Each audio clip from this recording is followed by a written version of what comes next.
بسم اللہ الرحمن الرحیم۔ السلام علیکم ورحمۃ اللہ وبرکاتہ۔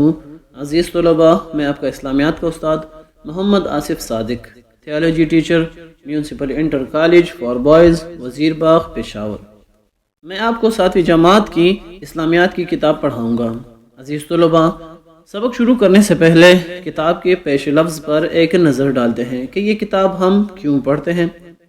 ایک نظریاتی ملک ہونے کی بنا پر اہل وطن کو اسلامی تعلیمات سے روشناس کرانا اسلامی جمہوریہ پاکستان کے آئین کا حصہ ہے، جس کے آرٹیکل 31 کی روح سے حکومت پاکستان پر یہ ذمہ داری عائد ہوتی ہے کہ دینی تعلیم و تربیت کے لیے اسلامیات کی تدریس کا مؤثر انتظام کریں۔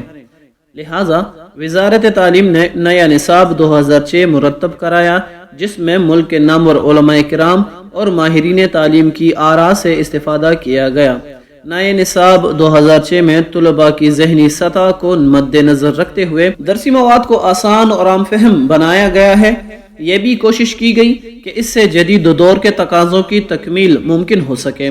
زیر نظر کتاب اس سلسلے کی ایک کڑی ہے، جس میں 7ویں جماعت کے طلباء کے لیے قرآن کریم کی چند سورتوں اور آیات کریمہ کا حفظ و ترجمہ، رسالت اور اس کے تقاضے، اسلام میں عبادت کا تصور، زکوٰۃ اور دعا کی اہمیت و فضیلت، اسوہ حسنہ، معاشرتی اخلاق و آداب اور مشاہیر اسلام جیسے اہم اور مفید موضوعات کا احاطہ کیا گیا ہے، تاکہ طلباء اسلامی تعلیمات سے روشناس ہو کر معاشرے کے مفید افراد بن سکیں۔